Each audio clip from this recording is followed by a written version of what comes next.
Hey, everybody, welcome to Everything Money. It's Seth here with Paul and Mo. We always welcome you in.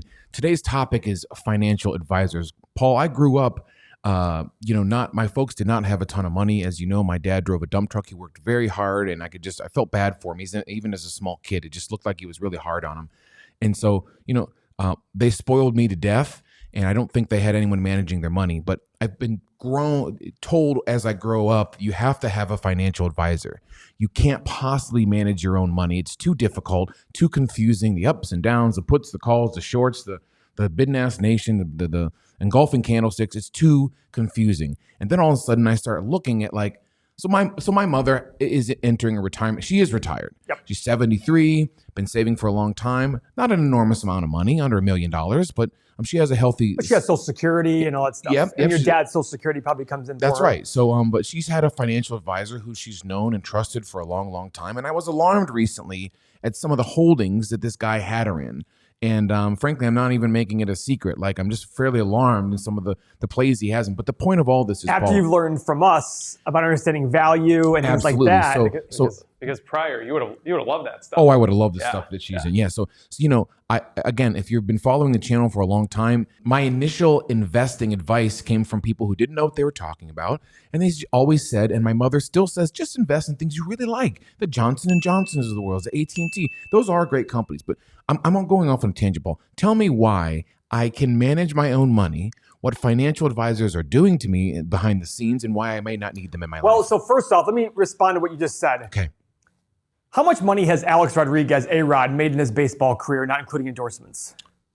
50, 100? 500 or 600 million? 400 to 500 million. Okay. Oh my God, okay. He has a big real estate company. He just had some posts on Instagram the other day where he said real estate is the best investment. Uh-oh. I have a lot of real estate. Would I ever say real estate's the best investment? No. No, absolutely not. I have a lot of stocks. Would I ever say stocks are the best investment? No. This is what people screw up. The best investment is the one in which you can buy the most profit and most return for the least amount of money. That's the best investment. And investments go in cycles. I had a call yesterday with somebody who I shall not name. They bought a property in Miami, Florida in 2006 for $450,000. Okay. 15 years ago, they just went into contract to sell it for $380,000. Come on. Now, if you had told that person in 2006 that your property is going to go up, it's going to go down in value. And by the way, they were ecstatic to get 380 because they thought 3 years ago the property was worth like 200, 250. Wow, and this is in Miami. Miami, Florida. Yeah. Florida, it's pronounced. Florida. So how much the price? So those of you out there who sit there and say, well, Miami's blowing up, it's growing so much. Then why did the property go from 450,000 down to 200 and only up to 380 in a 15-year period? I was expecting you to say a seven-figure number. That's what I was expecting you to say. Oh, I was expecting, when she told me about this, I was expecting to hear okay, the crash happened, then it rebounded 750.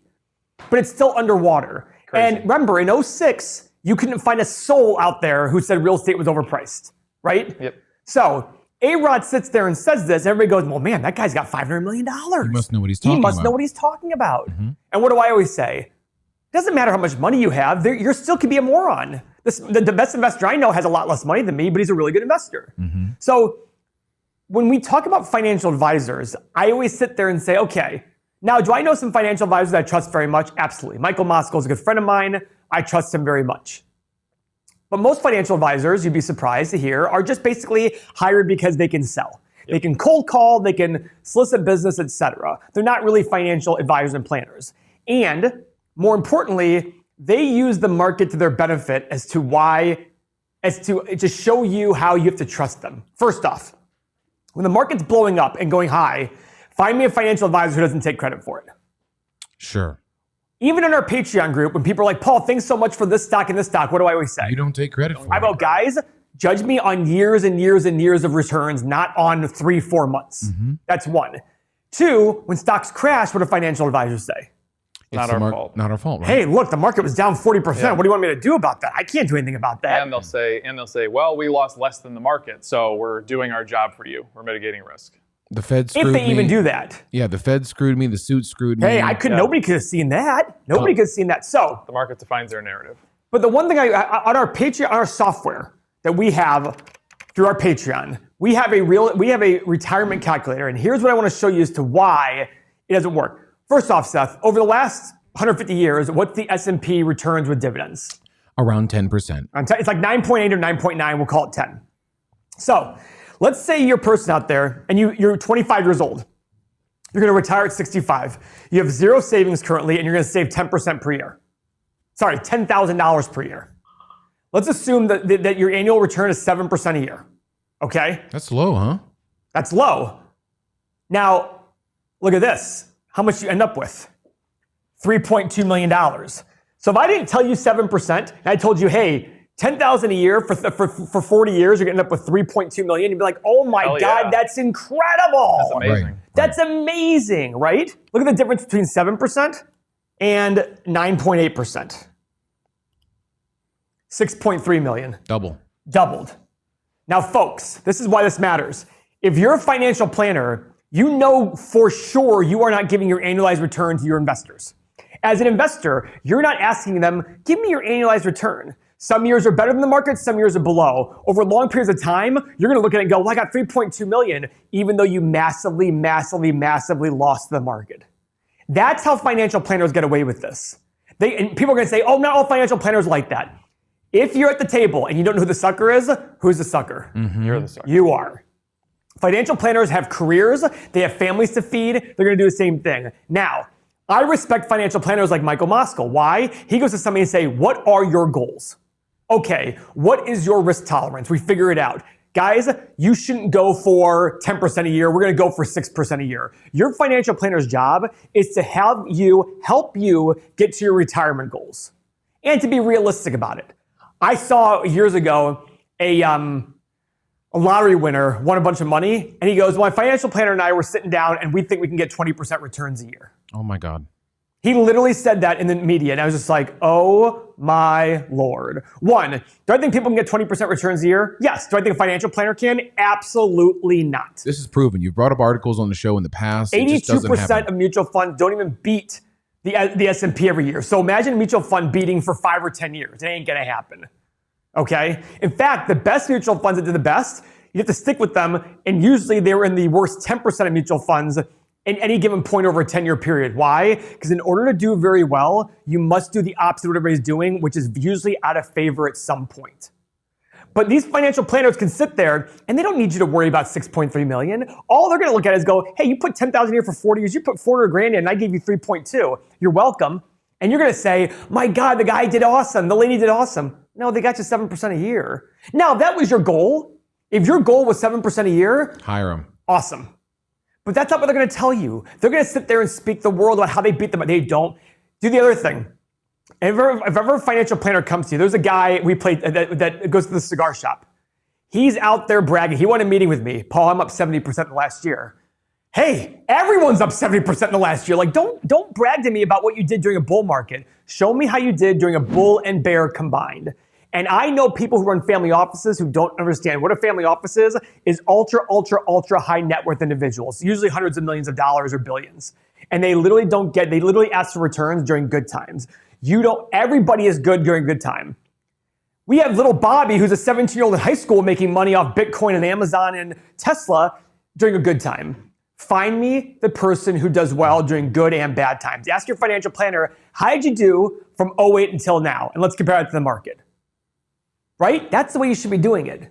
Now, Seth, in your mother's situation, what percentage of her portfolio is in Airbnb? Yes, this was shocking. So, my mother has somewhere around $750,000. 100 grand of it she got just in the past year because her advisor got her into Amazon, which I was livid about at the time, but turned out to be a great move as it exploded in 2020.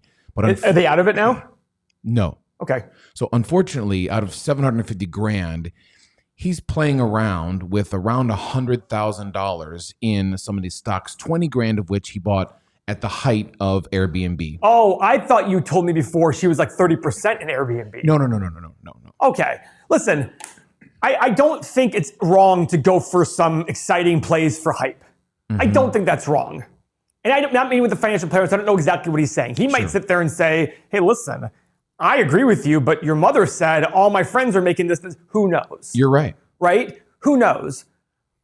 I just don't believe. Usually the financial planners I've seen, the ones bragging all the time, are the ones that really don't get it. They sit there and follow the hype just like you. They're no smarter about investing than you are. I remember once there's a guy in Cleveland where his secretary, people were asking his secretary, well, you're the secretary for this big money manager. You must know. I've had investment conversations with this person, and what does he look at? Only price of a stock. That's all he knows about. Sure. Oh, by the way, but his office is cool because he has all the cities of the world on their clocks up there like everybody else does. That is cool. It's stupid. I know. I'm kidding. Exactly. It's like Beijing. I'm like, what is this all about? You don't even know where we were Beijing's Well, time. he's watching the Beijing markets, man. Yeah, exactly. So these are the things that that aggravate me so much because financial planners immediately just from having, do you know how easy it is to become a financial planner? No. Oh my Lord. Literally, there's a guy who wrote a book once or a story where he literally thought he was replying to a security guard position, and he was replying to a securities position and became a financial planner instead of a security guard. Literally, he was going in to become a security guard in Las Vegas and became a financial planner instead because when he showed up, they're like, no, this is a financial planning job. He's like, oh, well, I'm open to it. Too. So all of this nonsense aside, how easy is it for a normal person to take their funds under their own control and rock it? Well, let me ask you this question, Seth. Look at that. If 80% of mutual funds that are going to charge you around 1 to 2% a year don't even beat the market, an ETF will get 99.9% of the market return year in and year out. Which one would you rather do? Well, it's quite obvious. It's obvious. So the mutual funds have more fees. More fees and get less return. So why would it? Because we all think Go on. that the professionals out there are smarter than us. I see. Guys, the professionals have career risk too. You guys are out there going, why is my neighbor buying Amazon and Airbnb and Tesla making a ton of money? My mutual fund doesn't have this. I'm going to fire my mutual. I'm going to go take my money out of my mutual fund manager. If you don't think that's real and reality, you're the sucker at the table. They have the same career risk that you do. Why would they ever risk their career? Just like our friend Jay Powell. Jay Powell, when Trump first came to office, said a very different tune than when Trump started saying, I'm going to fire this guy, which he couldn't fire him. But the political and public pressure on Jay Powell got him to change. Why? Because he's like, I'm not going to be the one that takes the ship down. Even though he knew what he had to do was right, he still did what was right for his career. Most people, especially in the public eye, this is why you need to listen to us.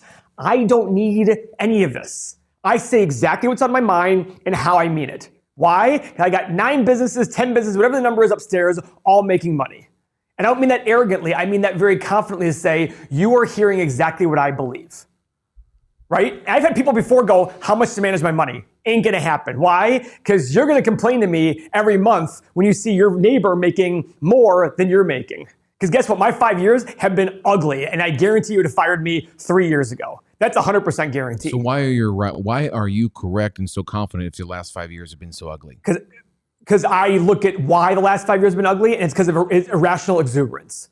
I look at the last 150 years of data. I look at how people react in the investment world, and when I hear everybody on the sidelines telling me all these things I should buy, okay, that's when I know things are just crazy. So you're telling me, and I think I've learned through this channel as I've hosted for many years now, is I can get rid of my financial advisor today 1,000%. and buy this ETF. And by the way, buy that ETF. The financial advisor is going to put you in mutual funds that charge you this fee, and then they're going to charge you a fee on top of that. Of the fee. So even if they get you the 10% a year, even after fees, you're only at 7 to 8% on the best side. Why are you doing this? Even if they hit their numbers, they're still not going to help you. Guys, this is a no-brainer to me. Like I literally don't. The only reason to have a financial advisor is if you want somebody to hold you and cuddle you when times are tough. That case, join our Patreon for $7. You don't even get the software, just $7. Be in the Discord chat. Everybody like, dude, don't relax. I mean, it's amazing. Somebody said in the Discord yesterday, it's amazing how we all have shifted our mind to loving days that are red. Yeah. Yeah, it's incredible how many, it's 2,000 people that are just like, yeah, let's make this 2,400 now, by the way. It's crazy. So if you've made it this far in the video, what Paul's trying to say is if you sign up with a reputable investing brokerage, not a Webull or Robinhood. Oh, don't get me started on those ones. You can buy this ETF with the snap of a finger on your phone. You can literally translate your whole life savings. You'll confidently. Yeah. Don't try to time the market. Yeah. Every month, buy in and out. Even Warren Buffett says buy an S&P. If I put 95% of your money in an S&P 500 ETF. That's really the take home, right? 95% into an ETF. 90 or 95%. If you want to have fun, invest in your own, but make sure, and as time goes on, if you get better at learning and understanding, like through us, maybe you decrease that. Maybe you start investing on your own. Because if you are truly disciplined, you absolutely can beating the market is actually easy. Anybody tells you otherwise just it doesn't understand what it is. It has nothing to do with numbers. It's the discipline and emotion of it. I will 1,000,000% guarantee that between now and the next 10, 20, 30, 40, 50 till I die, I will beat the market 100% guaranteed. The reason you might not be able to, maybe, is because I have this stubbornness of, no, I believe this process. It's when people start deviating. Oh shoot, I can't be behind for 2 or 3 years in a row. Guys, I've been behind for 5 years in a row. And guess how I sleep at night? Like a cuddled up baby with literally, warm belly unless and milk. Sophie's walking on me like she did last night like 8 times. Other than that, and Sophie is my dog, not my Your life partner. Yeah, that'd be funny. It's my girlfriend stepping on my back. That's what guys, it's not hard to beat the market from my number standpoint. It's hard to beat the market from this and this standpoint. This is the hard part. That's it. Now, the great news is we are teaching discipline. We are teaching a process. We are teaching mindset here. Fundamentals, mindset, process, right? That's what we're trying to focus on here.